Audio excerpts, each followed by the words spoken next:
Hello and welcome back to the Life Beyond Limits podcast. This week I'm joined with Darren Smith, who has had an up and down journey struggling with stress, depression and anxiety for over 10 years. His mental health struggles have led him walking away from great professional roles with high earnings twice, many friendships, both social and professional, relationships, both family and romantic, 2 breakdowns, 1 suicide attempt and a whole heap of self-doubt. Having worked across global investment banking for over 20 years, hospitality and sales training for 7, he's always been confident and comfortable speaking and presenting to people. But when mental illness takes over, self-doubt replaces that just as quickly. Darren's self-doubt takes hold of every element of his day-to-day life, assisting the negative thoughts that lead to feeling worthless, hopeless, and a failure. It's taken Darren over 10 years, a 6-week spell in hospital and many hours of therapy to understand how his brain and mental health work. It's only now that he's managing to get on top of the negative thoughts and self-doubt.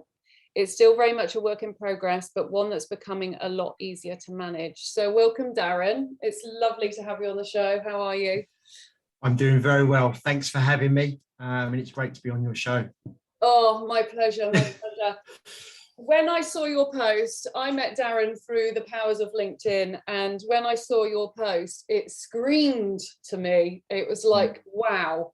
Having spent the last couple of months interviewing women about self-doubt, it was a bit of a slap in the face to me, as in, like, this isn't just women that go through this. And I know women speak about it a lot more, and I'm a woman and so on and so forth. The harsh reality is that self-doubt and mental illness affects all of us. It affects all genders, and no one really is immune to it. And when I saw your post, I knew straight away that I wanted to reach out to you and to make that connection and to see if I could get you to come onto the show, because I think now more than ever, it's so important for men in particular to feel that they are comfortable and in a position to be able to share their feelings, because for a long time, I think there's been a huge stigma for men around mental health and around talking about their emotions and all of that stuff that women are probably better at doing. And I really want to break down that stigma. And so I'm honoured that you are the first man that I'm interviewing in series 3. And I know that your story is so incredibly inspiring and powerful. I know that you've got such a strong message and mission that you're now on to help to build awareness and support for men with the Andy's Man Club and all of the amazing things that you're doing. So I can't wait to dive in today. It's going to be awesome. But what I would love to do before we jump into all of the amazing questions that I have to ask you is, if you wouldn't mind just sort of sharing what life has been like for you for the last 10 years. How mental health and self-doubt has impacted you, but more importantly, how you've learned to navigate through it and to manage it. Because again, one of the strong messages that I work with, and I know that it's something that you are in strong agreement with, is that it's about management. It's not about trying to cure it or overcome it, because then we start to set ourselves up for some sort of failure, because the truth is it's always there. But when we can learn to manage it in a way that doesn't impact on our confidence and doesn't hold us back and doesn't impact on our mental well-being in the way that it has, then we are, starting to really kind of make inroads into managing this self-doubt that all of us go through. So without further I think the last thing you've said there is it affects all of us. It does. I don't think there's anybody that doesn't suffer from elements of self-doubt, and it's just the scale of where you are on that kind of self-doubt curve. I also want to mention, we've met via LinkedIn, and there's a lot of negativity around social media. I do think that social media does have an impact on people's well-being, especially their mental health. But the power of social media that I've found since kind of opening up and talking about my struggles. And LinkedIn, funny enough, was the kind of last piece of social media that I was going to kind of be honest on, because it's my professional network, right? So there's even a question around, why did I leave LinkedIn till the last kind of being honest, which because there's still a stigma there, right? Yeah. It's definitely a lot better than it was, say, 10 years ago when I had my first breakdown. But through the power of LinkedIn, that post, it's had over 3 million views. Yeah. Me talking, showing at my weakest, my weakest point. There's an image of me at my worst point, and now, and over 3 million people have seen that. So that's fantastic in itself.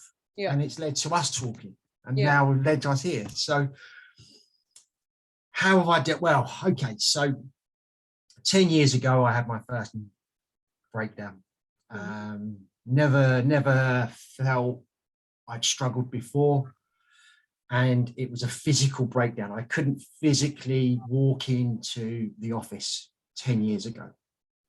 And naturally, I blamed work. Yeah. I was doing very well. I'd just come back from working abroad for a number of years. So that was one big change. I was living in a different place in the UK. I was living in Manchester. I had my son down in Essex. I was doing a lot of commuting. I was doing lots of hours, big promotion, big salary, all the trappings that come with it. Big expectations. Big expectations. And I was also going through a very difficult divorce. So there was lots of things happening all at once. Yeah. And like I said, I blamed work. So I went, right, it's work. Because I had that breakdown and I couldn't physically walk into the office. So I blamed work. Benefit of hindsight, it wasn't one particular thing. It was the combination of all of those life struggles or life events that we all go through. And I think if I was dealing with one of those at that time, I think I would have been all right. It was the fact that I was dealing with all of them at one time. And thinking about self-doubt after our conversation, we talk about depression, stress, and anxiety. They're the kind of big ticket items. But from that moment of not being able to physically walk into the office, the self-doubt kicks in. It's there. Why can't I walk into that office? I've done that thousands of times before. I've got this promotion because I've been very good at what I've done. But now I'm no longer no good because I can't walk into that office. And then basically over the last 10 years, I've kind of worn a mask. Yeah.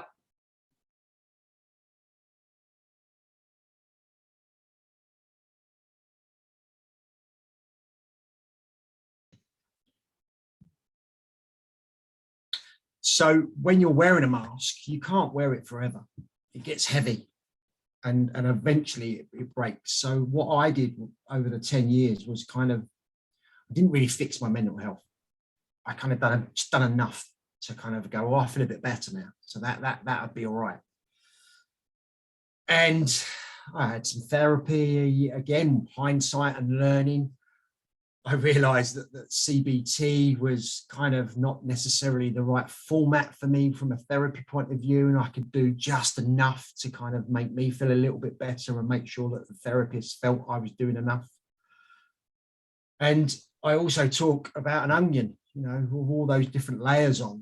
And what I'd do was there'd be 5 layers that would go on top, but I'd only remove the first 2 and go, well, okay, I feel a bit better now. But ultimately, all you're doing is putting these layers on, and eventually they fall apart.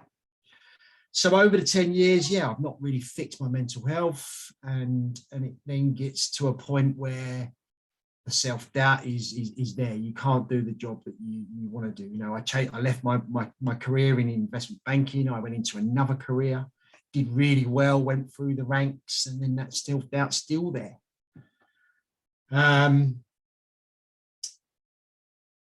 And it is hard. It's hard because I now know that the easiest way to kind of deal with depression, anxiety, self-doubt is talking. And I didn't talk to anybody. I'm very close to my family, and I never spoke to anyone in my family because I didn't want them to think I wasn't capable. Yeah. You know, with family, I think everybody, you know, your parents always want you to do the best that you can, and you don't want to let them down. And ultimately, very rare that you let your parents down, right? Because they're your parents. You know, same with me and my son, same with you and your son, right? But there's this thing that goes on in here. This is such a powerful tool we've got in our head.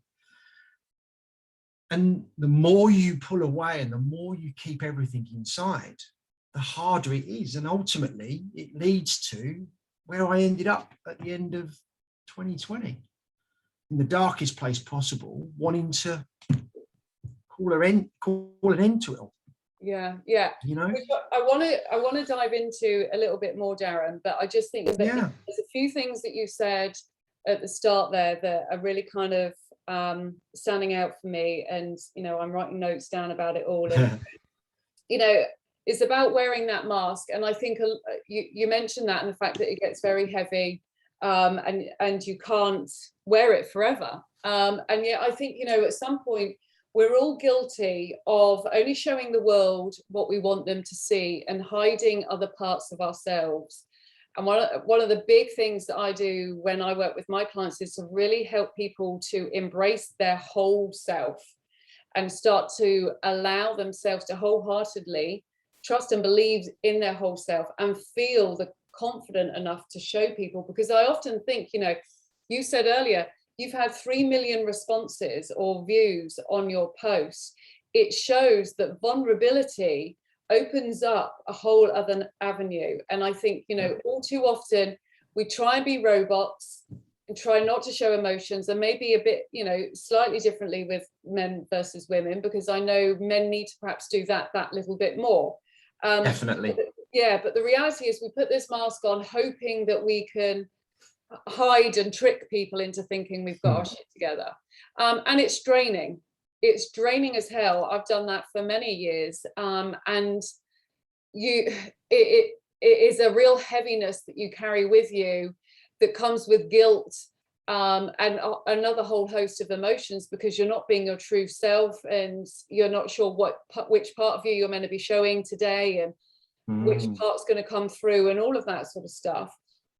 And you mentioned about, you know, the layers that you had, where you would pile on the layers and then strip back one or two, feel okay and carry on. And again, I see a number of people doing this, and it's something I did for years, where we just simply paper over the cracks and think, right, I've got that bit covered. That will do me for another couple of months.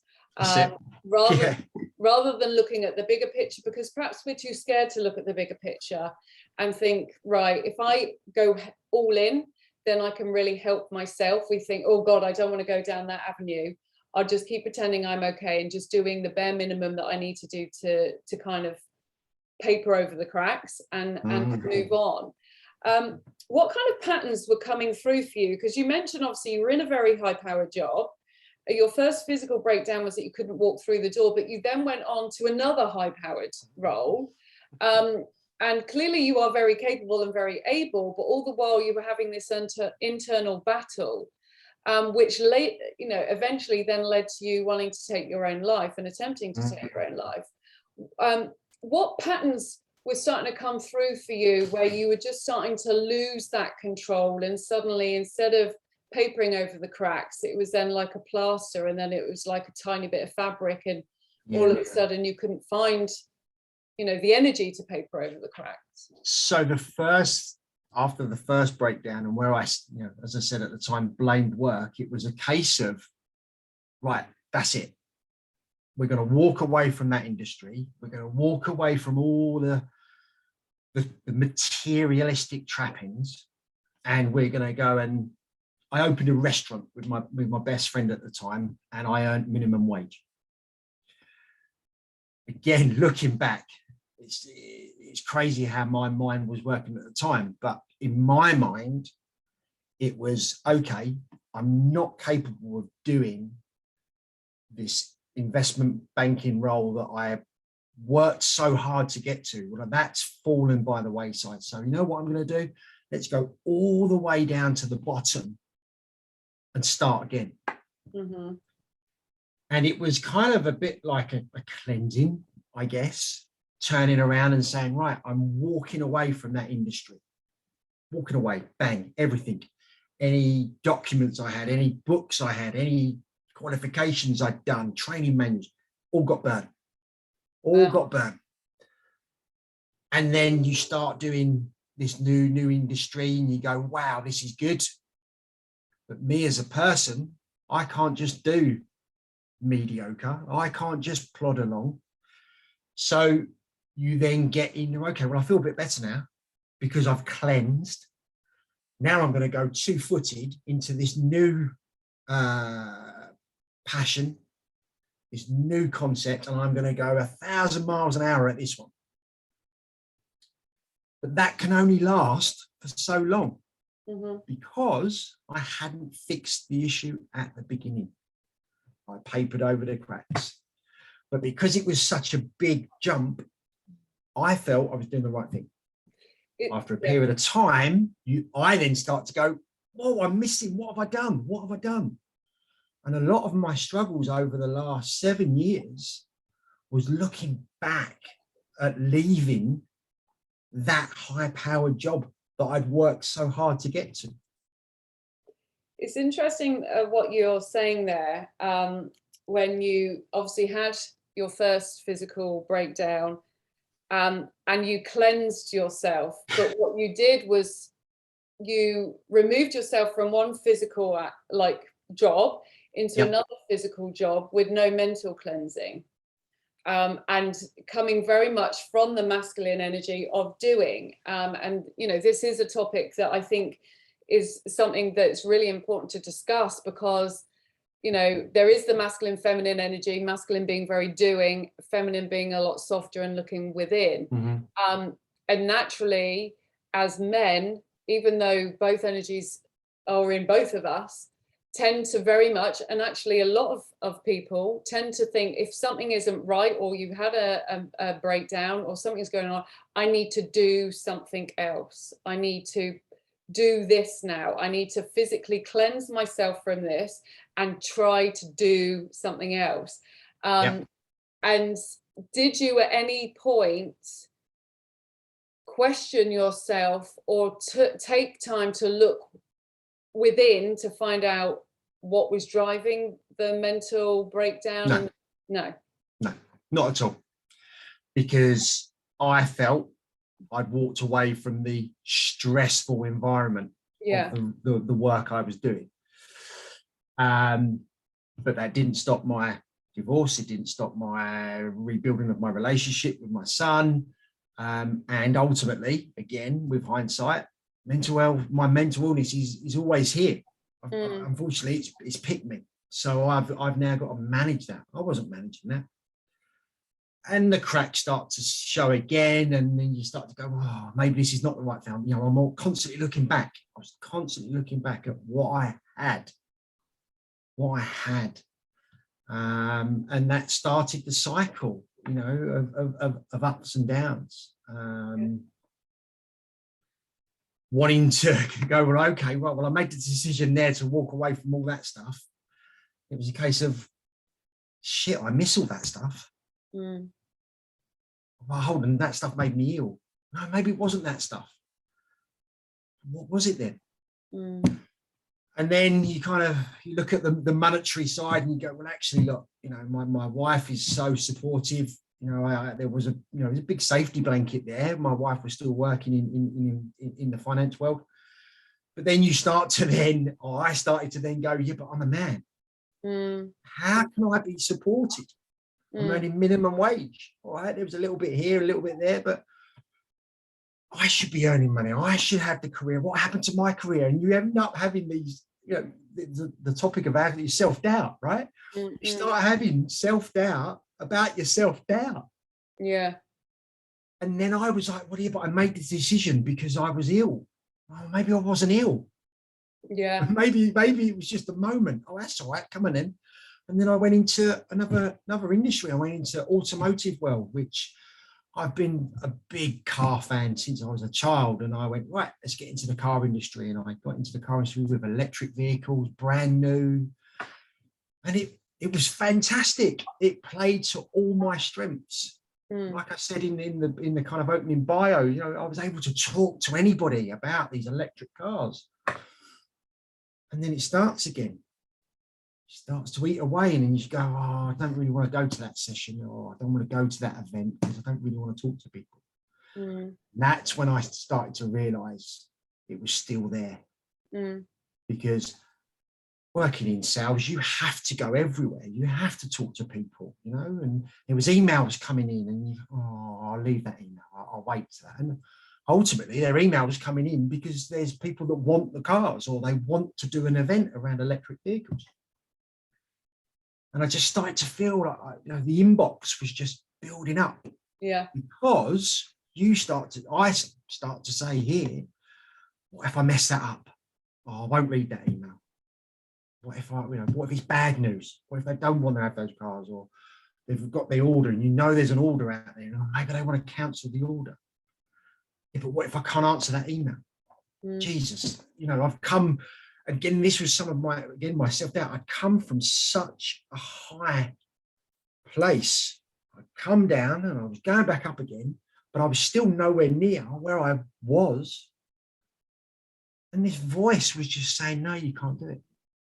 Is there anything in particular that triggered that, Darren? I don't know. I really don't know. Like I said, I kind of knew I was good at it because there was plenty of people telling me I was good at it. And I had very quick kind of promotions, you know, very, very quick, which was great. And that kind of fans the ego, doesn't it? You know, people say, wow, you are doing fantastic. Right, we want you to do this, and we want you to go here, and we want to do that. And you go, yes, this is amazing. But was there anything that, no, I just that, I think that, like I said, I think it was just like, it's dormant at times. Yeah. You know, it's still, you know, I talk about anxiety when I'm doing my stuff with Andy's Man Club. The anxiety kind of starts for me in my chest, and you can feel it at the bottom of the chest, and it starts to raise up the more anxious you get, and then it gets to here, and then that's it. So I think it's always there. It's how you manage it, right? So I think that self-doubt was always there, but I fueled it by kind of beating myself up, saying, look, I was up here and now I'm not. And then the stuff with, you know, being a father, you know, we mentioned on how to, you know, no one gives you a manual about being a father.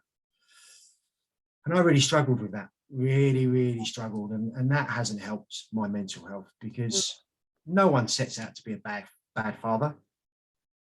But on the other side, no one gives you a book to be a good father. And we look at our dads and our granddads, and you kind of look at them and you think, wow, you know, they did this and did that and did this. And there's two things I then say when I say that sort of thing is, well, I don't know if any of them ever struggled, because no one talked about it. Yeah. Right? And both my granddads were able to retire at the age of kind of late 50s, early 60s. So it's completely different, you know, completely different.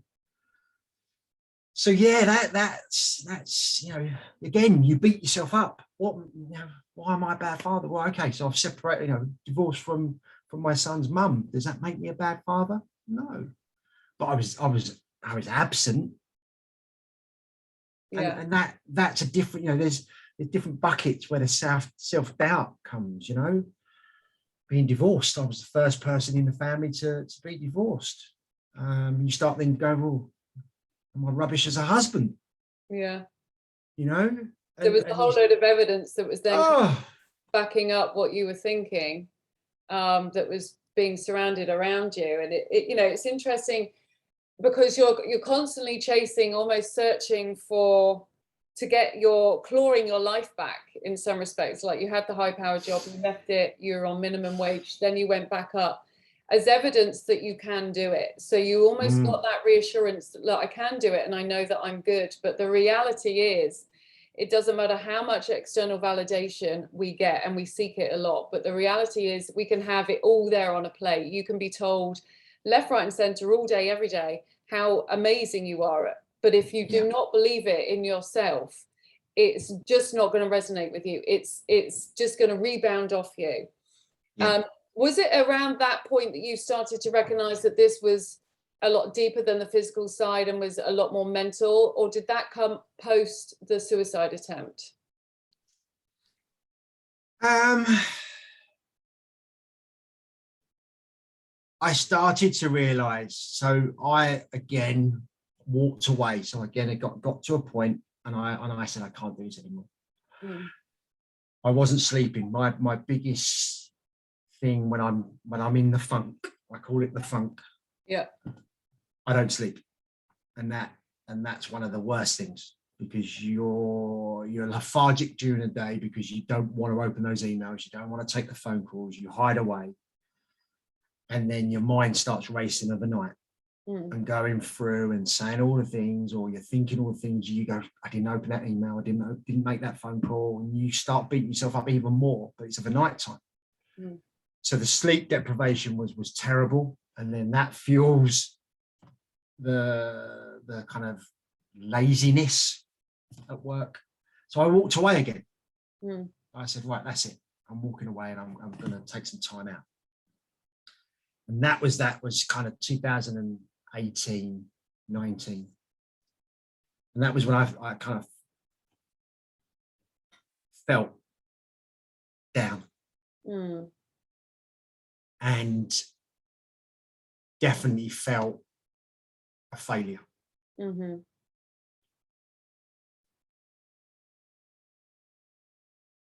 then I did a 6 months work again, didn't really kind of get anywhere with it because I was ill. Yeah. And then lockdown come along. And that initially was kind of a bit of a release, because I then knew that no one was at work. And it was all a bit of a fun period to begin with, right? Lockdown come along, we're going into spring and everyone's at home, so you're kind of drinking, and there's these Zoom calls, you're all having parties on Zooms or quizzes, and all of a sudden I don't have to worry about working. But I'm hiding it with booze. And then the kind of first time they started to let people go back to work, I think that was in the June, July, August. That was when I really, really hit rock bottom. Because people were going back to work. And at that point, I'd now been out of work properly for nearly 2 years. Right. And I wasn't talking to anybody. Why? Because I didn't want to admit. I didn't want to admit to myself. I didn't want to admit to anybody that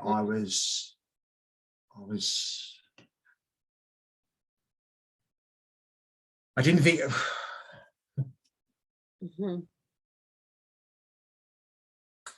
I didn't want to ask for help.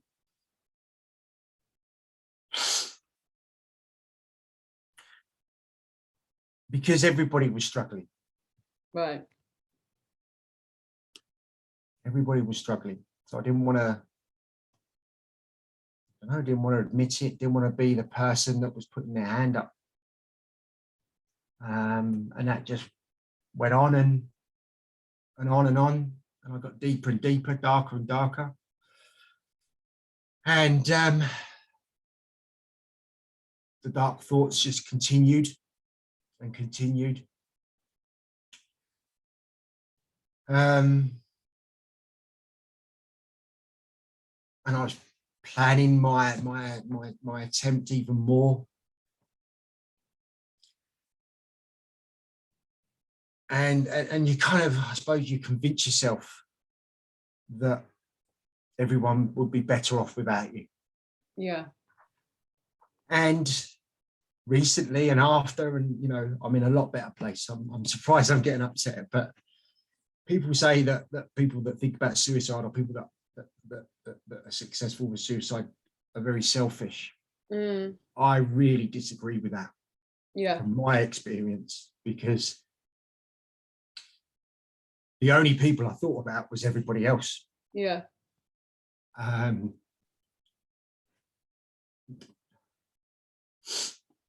not having to be associated with me as the failure that I thought I was. Yeah. And that was everybody.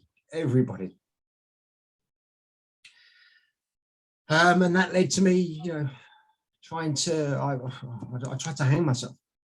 Wow. I bought the rope. I spent I know it sounds mad, but I spent the best part of 30 minutes in a DIY shop deciding on what rope to buy. Wow. How crazy is that, right? There was different colors, different thick, I don't know. But I'd gone out on a Friday. I went out on the Friday and bought it, and I didn't do it. And I kind of just was numb the weekend, and I just, that's it. Monday, I've had enough. I'm going. And I stormed out the house. I'd had an argument with Stacey, my wife, and luckily she called the police, and they found me with the rope around my neck, and the rest is kind of history. I got sectioned. Mm-hmm. Which I didn't really understand, and it was mixed. It was like this huge dark cloud had been lifted by being told, right, you're being sectioned for your own health and your own safety. And then there was this there was also this kind of massive dread of shit, everyone's going to know. Right. So there was this whole relief. It was just like a seesaw is the only way I can explain it. Yeah. Probably every 60 seconds, 30 seconds, oh, wow, they're going to get me help. And then it was this, oh, no. And like, I wasn't working, but how's this going to impact me going back to work? I remember asking the police, what happened? You've sectioned me. Does this appear on my record? Is everyone going to know that I got sectioned? That's no good. Yeah. And I got taken to the local hospital. I was there for a number of hours under police guard, and bless the policemen and police women. I was just happy to be kind of sitting there in silence, and they, I don't know, I believe they get training, but they didn't help. They didn't help. Bless them. They were trying to talk to me and reassure me, and all I needed to do was just sit there with my own thoughts, Which was what? Did you feel that you'd been saved? Did you feel that this was a second chance? Did you feel disappointed that you'd been found, if you don't mind me asking? No, and again, I think I was in the hospital for 3 hours before I got seen by psychiatrists, and there was an overriding anger that I'd fouled again. Right. You've fouled at this. You couldn't even do that properly. But as I said, very quickly I suppose the only way I can describe it, and I don't think I've actually spoke about this at this depth. I think my emotions while I was sitting in that room was just like a revolving door of kind of relief that I was going to get help, failure that I'd fouled, relief that I'd been found, and just kind of constantly, and the policeman and the policewoman, because they changed shifts, trying to kind of console me, and I just think, you have no idea. You have absolutely no idea. I just need to be kind of processed, just get me there. And again, when the psychiatrist came and they said, right, look, just talk to us, and I just opened up and I told them everything. And they said, right, well, it's either we're going to send you straight home, or we'll get you some help and we'll send you home, or we're going to admit you. And I went, look, I know I need help, but please let me go home to Stacey. Let me get home and I'll go straight to hospital in the morning. And they went, that's not possible. I said, you just said that? They went, no, we didn't. So I was hearing what I wanted to hear, and they said, no. That's not an option. You're been sectioned. So that's the main thing. And they came back and said, listen, we're admitting you straight away. Mm. And then the first thought was, shit, I'm being admitted to a mental hospital. And it was kind of like, again, momentarily, just a very sobering element. And I was like, whoa, we don't have to do that. I'm not mental. And again, that's the thought. When I say it now, and I kind of don't like saying it, because I've got a mental illness,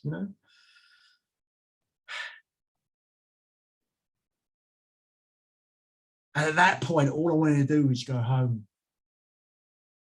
And I started regretting everything. Why did I say that to them? Why didn't I just put a front on? Why didn't I lie? I've been doing it for 10 years. Why didn't I put that mask back on? Because I'm now being admitted. And again, you've got a journey from one hospital to another. So I got taken to Harlow, and again, you've got a journey, in a van and or an ambulance, and you're going through, okay. Well, I remember sitting there going, well, that door, I could get out here. I could get out.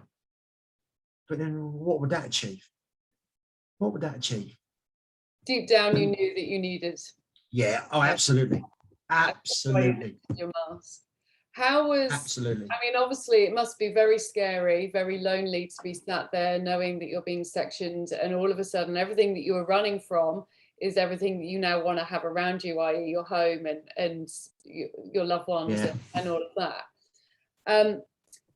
What was a turning point for you that really helped you to kind of make a shift like no other, that has allowed you to be where you are right now?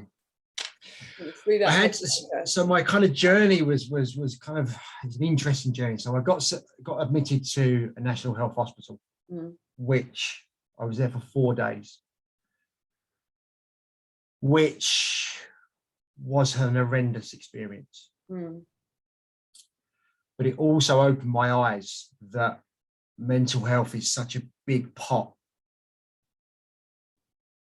If you break your leg, you get taken to a ward where they specialize in breaking broken legs, right? And if you've broken a leg, there's 2 bones that you could have broken, and they know what those 2 bones are. They do the bits and pieces. You get in plaster, you go away for 6 weeks in plaster, you come back and you do physiotherapy. Mental health covers so many different elements. So I was admitted to this hospital, and I didn't leave the room for 2 days. But I didn't leave the room for 4 days. I ate 2 meals in 4 days. My choice. Obviously, I was left in the room initially because of COVID. But the room was, I would say, not much better than a police cell. Lots of noises, lots of shouting, and people at different levels within mental health. And it scared the living daylights out of me. And I was never going to get better in that environment. I was very lucky. I'm very lucky. I was very lucky that my wife had a private health insurance with her work, and I got transferred. It felt like transported to a priory. So in answer to your question, the first 4 days, and that was when that photo was taken, after my first night in that hospital, I was never going to get better in there. I just needed to get out. So I got admitted to the priory, and the first week in the priory, I was on this huge wave because I'd come out of a national health, which was, look, I've had some amazing support from the NHS, and I support them wholeheartedly. But for me at that moment in time, it was the wrong place. So I was on this crest of a wave for a week because it was a normal room and there was normal people, It's still mental health ward, And then I crashed after the first week. I had this huge crash because of the emotional thing suddenly hit me. Mm. And that was it, right? Okay, so I'm 2 weeks in. And I was like, right, I've got to do something here. Right, I'm in this place. I'm here. I'm still sectioned. This is my opportunity to understand this. Mm. And also learn from other people, because you're in this hospital with other people who have got similar or completely different symptoms. So it was after that first week, and I had a crash, and I kind of locked myself away for a couple of days, and my therapist at the time said, look, this is what you do. You're all or nothing, crash or burn, and you've had this blip, and you're shutting yourself away. And it kind of resonated with me. I'm all or nothing, up or down, as I've explained to you just on this call, And I got to know a bit more about me. I learned a bit more about me. A lot of it went very deep, and I realized that from the age of 11, when I went to senior school, I was all or nothing. Bang or bust. Yeah. So I started to kind of take on what I was learning and listening to other people. And it was that really, having that kind of crash and a realization that, look, if I'm going to get better, I'm going to get better here. And I did get better. I did, but I wasn't fixed by any stretch of imagination. And when I got discharged and coming home, the first 2-3 weeks at home were horrendous. What strategies did you kind of pull on in those times to kind of help you? Because I think with any of this, like your story is so powerful, and obviously you're showing real rawness. And I can never understand from a male point of view the impact of having mental illnesses and self-doubt, because I'm not male. But the reality is I want to understand and I want to get an insight. But the truth is there's many men out there who are in similar positions to you that might not necessarily be in a position fortunate enough like you to have got into the Priory, but are seeking or crying out for help, but just don't know how to get it or what that looks like. What strategies were you really pulling on that you found worked well for you, that maybe other people can start to implement themselves during that process while you're in the Priory, but also in that real transition of coming out and going back home into the big wide world? Because at the moment we're all transitioning back into the big wide world anyway from lockdown, and I know that is having a big impact on people. But if you can just kind of give an insight into what that looks like. So I would say the two key things that I took away when I was in hospital was the group therapy, which in essence is talking to others, or talking yourself and others are listening, and mindfulness. The very first 2 sessions of mindfulness that I did when I was in the Priory, I thought it was an absolute crock of shit. I couldn't relate to it. I couldn't focus on it. I just thought this is not for me. And after that kind of little realization, after my first week, after my little crash, there was a guy who was the only male therapist there, Harry, and he had a great voice. His voice was a bit like Morgan Freeman. Oh, okay. And he would do the mindfulness, and he would do it from memory. So you focus on his voice and what he was saying, and I came out of his first session of doing the mindfulness and I felt physically high. Right. That's how good I felt from doing this mindfulness. So I went, right, I'm going to carry on doing that. And there's lots of apps, lots of free ways of doing mindfulness. And I don't do it as much now, but when I came out of hospital, I was doing it on a daily basis to be able to kind of reset and relax. But the biggest takeaway is the talking, is the group therapy. I've never done any form of group therapy. Like I said, I had lots of therapy, but I was able to talk my way around it. And what I then did was I looked for groups locally, and there wasn't anything. So I had some good support from my therapist. I had some really good support from the NHS, a fantastic employment specialist who I still talk to today, Jamir, absolutely fantastic. But there was no groups. There was nothing that I could attend. Mixed men, there was nothing. There was lots of stuff. I found lots of stuff for older men. And that was basically around struggling with grief. So where they'd lost their partners. Mm. And they were kind of based around, they're called man sheds or men sheds. And I now say I do have a grey head of hair, but I'm not ready for woodwork or metalwork just yet, you know. And they did some great stuff. I'm not knocking that. But I just wanted to find something to talk about what I'd gone through, because I'd found that the group sessions in hospital, there was empathy. Mm. And that's the biggest thing, empathy. Anyone can feel sympathy for you. But I honestly believe, unless you've been through what I've been through, what we've been through, you can't have that empathy. No. And I use Twitter as my kind of social media, my fun element. And I found Andy's Man Club online. Mm. And they were only online because of lockdown. Right. So if they hadn't, if the lockdown hadn't happened, they wouldn't have been online.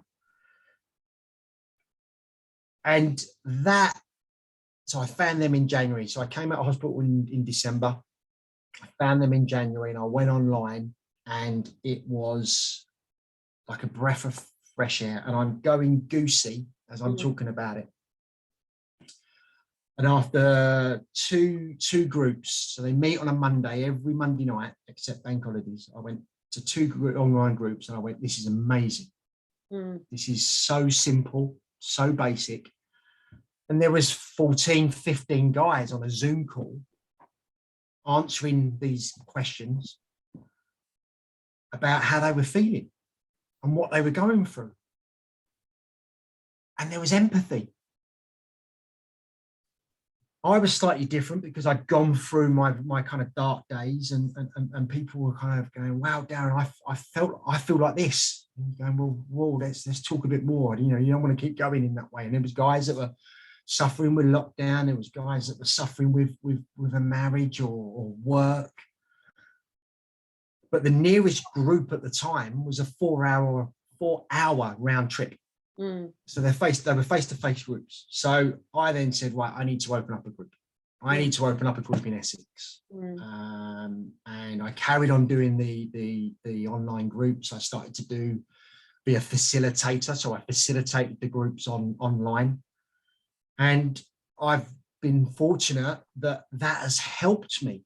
So when I found it and realized I wanted to get involved more, my therapist was, whoa, hold on, you're taking on far too much. You've got to fix yourself. You're still fixing yourself. And I said, listen, each time I talk about what I've gone through, a bit of me is getting better. Yeah. It's not a huge piece. It's just a small piece. And I've been lucky on the back of opening up the group in Southend. I've been able to do radio shows, TV shows, and news articles and stuff like this. And I absolutely 100% believe a little part of me gets better every time I talk about my story, because I know other people are hearing that I've come through it. Totally. And it's the talking. It's so basic. Just me talking to you about it is basic. But do you know on what a Monday night, go on, sorry. So I was just going to say, the power of feeling less alone and understood is phenomenal. Like, it is life-changing, game-changing, every kind of changing, you name it, it is. And I totally relate with what you're saying. With every time you speak about your story, there's a part of you that heals. I feel actually Yes. the series I've healed in ways I didn't think I needed to heal. Mm. But having someone understand how you're feeling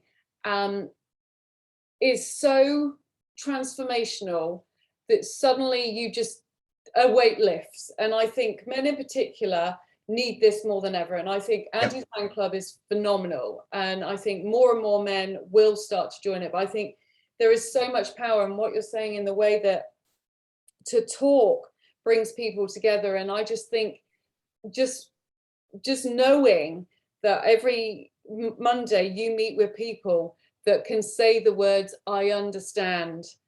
Oof, it is powerful, because very few people can do that.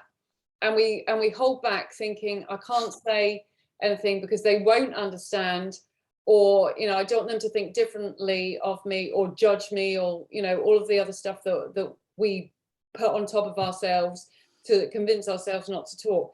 But when you have, like, you know, with Andy's Man Club, whether online or where you're setting up now, is just amazing. And it is amazing. Yeah. I think outside of Andy's Man Club, guys, blokes, we meet up socially, Friday nights, Saturday nights, or football, or whatever form of social kind of meetups that you do. And we all say, hey, doing, you all right? 9 out of 10 times you go, yeah, I'm all right. Mm. And you carry on. You'll go to the football, or you'll go out to the pub, or you go, whatever it is, you just carry on. Mm. And I also say, if you turn up and you go out and you go, oh, I'm feeling a bit rough, or I'm struggling a little bit, more often than not, it's, oh, you'll be all right. Yeah, have a pint. Yeah. Or let's just carry on. Let's go to the football. Let's go and play football. Oh, you'll be all right. Run it off. Mm. And I think that, as men, that is the issue. And it's twofold. If you're struggling, you don't know how to put it into words, because you don't know. As a man, we don't know what that anxiety is. You just think it's a tight chest, or you just feel, you know, you don't know it's anxiety. Mm. But also, on the other hand, on the other side, you don't know how to respond, because we don't know, right? You mentioned earlier about, you know, men and women. Yeah, we are different, definitely different. And I think women have more of the nurturing element, and therefore they are able to, when two girls are talking, oh, I'm struggling a little bit. You know how to answer that. Blokes don't. We don't know. What do you say? Tell me about it. Yeah. You know, well, I don't want to know about it, because we're meant to be out. We're meant to be playing football. Yeah. And that's what Andy's Man Club offers. Guys come in and share. Mm. And we're only there, realistically, I'm only there to facilitate 5 questions. We don't really help. We're not qualified. The only qualification we've got is that we've been through our own storms. Mm. And guys come along, you know, the example I'll give, we've had a guy, he came 3 weeks, so that's 6 hours. And on week 4, it's question 3 of our 5 questions. Is there anything you want to get off your chest? And he shared with 18 guys and a horrendous experience he'd gone through 25 years ago. Mm. He'd never shared that with anybody. Mm. He'd kept that inside for 25 years. And he had the support of 18 guys of all different backgrounds. He felt safe enough to share that. Mm. There wasn't a dry eye in that room. And you could physically see this guy getting taller as he was sharing that experience that he'd kept locked away for 25 years. Yeah. I mean, it just shows, you know, men and women are different, but we're not really. You know, we all want to be loved. We all want to be understood. We all want to be respected, you know, recognized, all of that sort of stuff. But somewhere along the lines, men have been taught to not talk. Some women have been taught not to talk. Some people aren't comfortable with talking. But the reality is, I suppose, there's a bit more opportunity, like you say, that nurturing element, for women to talk. But the reality is, we all carry around shit. You know, it impacts us mentally and physically. You know, if you're carrying that kind of stuff around, it's going to come out in some physical form at some point. You know, at the end of the day, regardless of this, whether you think, oh, I'm a man, I can't say anything. Yes, you can. Like, we are really no different. And, you know, you're proof of that, that the moment that you talked, you got the help that you needed, but not necessarily wanted at the time, but deep down did want, because I think, you know, you were crying for help at that point, in that moment. And then, you know, the resistance of this is a load of bullshit, it's not working, to connecting to someone or something that really resonates. And that's the thing, it's like, not everyone's going to resonate with each other. And not every technique in the world is going to work for you. But that doesn't mean that it's bullshit and doesn't work. It just means you've not found the right one for you, or the right person. Absolutely. And I think I now have what I call is my mental health toolbox, which is multiple kind of managing and coping mechanisms, you know, from my professional therapist to Andy's Man Club, to having things that I can pull on, you know, breathing exercises, mindfulness, taking the dog for a walk, you know, doing some colouring in, you know, just these little things that I know that I can switch off from that and do something else, you know, going to football with my son, all these things that sometimes you take for granted. They're all part of my toolkit now that I take with me, you know. And also talking to people. I now have the confidence to be able to say to someone, are you struggling? Without saying, how are you? And having those kind of couple of other questions to kind of dilly-dally, I've now got the confidence to say to someone, are you struggling? And that opens up the conversation, you know. So it isn't one size fits all. You're absolutely right. You know, similarly, when guys are saying they're having therapy and at the minute therapy's over the phone, it's going to be hard. It's you know, it's hard. And you're not always going to get on with the first therapist that you're given, you know. But the one thing I was going to say is the emotional side of it. As a man, we're not meant to be criers or huggers. Again, my family are very, very close. We've always hugged each other. And the men always kiss each other. Whether it's a welcome or a goodbye. We've always done that. The Smith part of the family are huge. But generally men don't hug. Men don't cry. And nearly every time someone's had a cry at an Andy's Man Club session, the first thing they say, and I know I've done it myself, I'm sorry. Right? I'm really sorry. And I said it. I remember I said it. I'm really sorry, guys. I got upset. Why?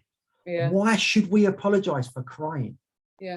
I also link the crying to my onion analogy, because that for me, if you want to cry, that's the onion getting too big and too heavy.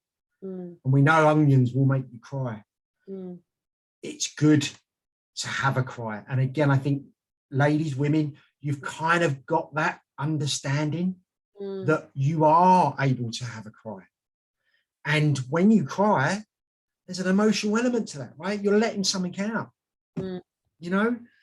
So again, that's what Andy's Man Club allows guys to do, to come along, and no matter whether they're having a good week or a bad week, they can share on question 3 about something that's bothering them from that week or from their past. And it allows them to have a cry or just have other guys listen to them, you know. And as I said, the empathy, there's so much empathy in a room. As opposed to 20 guys and loads of testosterone in a room, right? You know, and outside of the Monday nights, these guys are forming friendships. They're going to booze-free nights. We've got some guys who are struggling with addiction, and they're going to alcohol-free comedy nights, supporting each other. We've got another guy that's been setting up board game nights. He's this huge kind of He's got thousands of board games, so he runs these events, and guys are going to these events outside of Monday. So without Andy's Man Club, that wouldn't be happening. No. And that's also therapy for them, because they've got other people to go out with. You know, they're not, it's not a stereotypical, we're going down the pub. It's, we're going to these events, you know. And it's growing. Andy's Man Club, you know, just a quick plug for them. It's a UK-wide charity.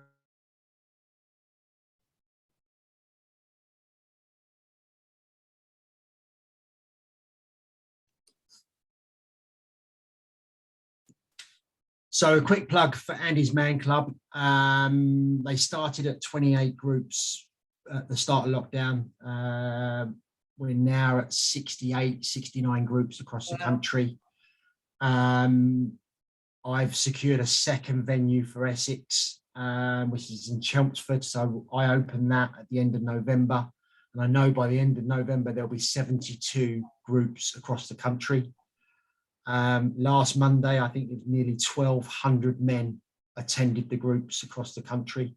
Wow. And we're going strength to strength. It shows it's needed. Yep. And anyone can get involved. andysmanclub.co.uk is the website. Or if you want to send an email, it's info@andysmanclub.co.uk. If you need to use us as a part of your toolbox, then please find a group.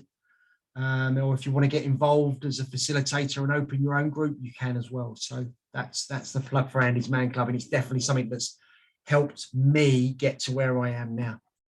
And you can see that, you know, I think it's amazing that there's clubs like this opening up. And like you said, it shows that it's so well needed, and it shows that people are now, or men are now, starting to recognize the importance of talking, and to kind of come together, which that in itself is progress and fucking awesome, to be perfectly honest. It really is, because, you know, I mean, I'm fortunate. My husband's quite a sensitive soul, and he is quite a talker. But even still, there's still that protection that I think we all put up, really, not just women do as well. We put up that protection because we don't want to be judged or let people down. I know I'm a nightmare for it, but I think there's, you know, it's amazing that these types of clubs are opening up, because they save lives, and they've transformed your life. And I know that from what you've said to me, they're transforming lives every single day.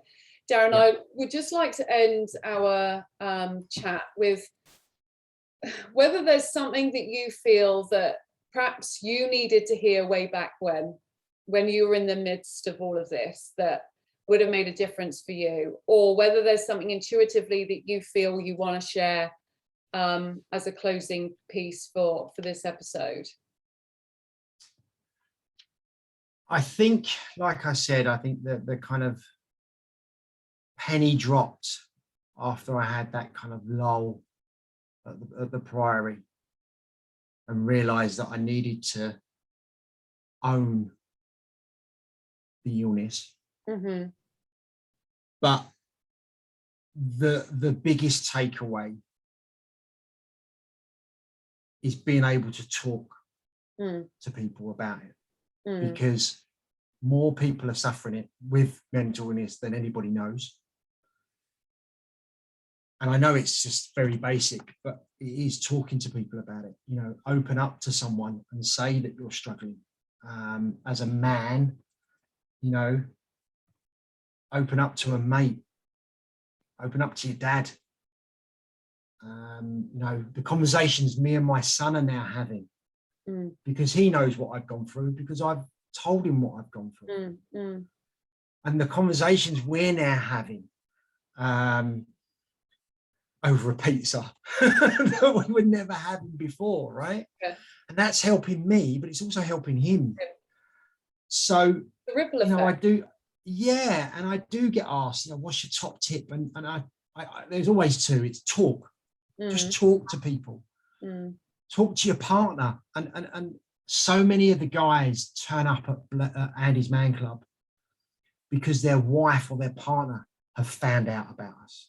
They've seen an article, or they've seen the website, or they've seen a flyer. And a lot of wives are supporting their husband or their partners. And then again, we kind of don't open up as much as we should. Maybe we should do that a bit more. And okay, they're not going to understand everything, but just by airing it and talking, it makes you feel better. Yeah. And then the second thing I always recommend is the mindfulness, because it's so easily accessible. And it's not an hour or 30. You can do 5 minutes. You can listen to someone for 5 minutes and it just helps.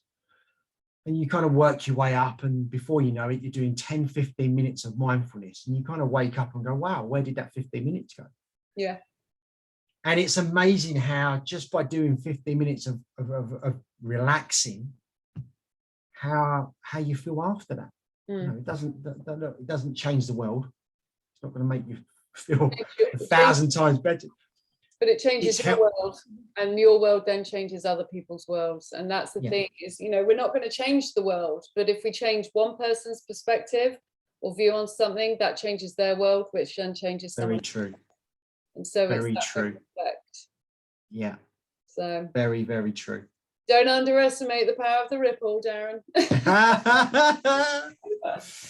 And very, on that very note, true. on that note, what a great note to finish on. What a great note to finish on.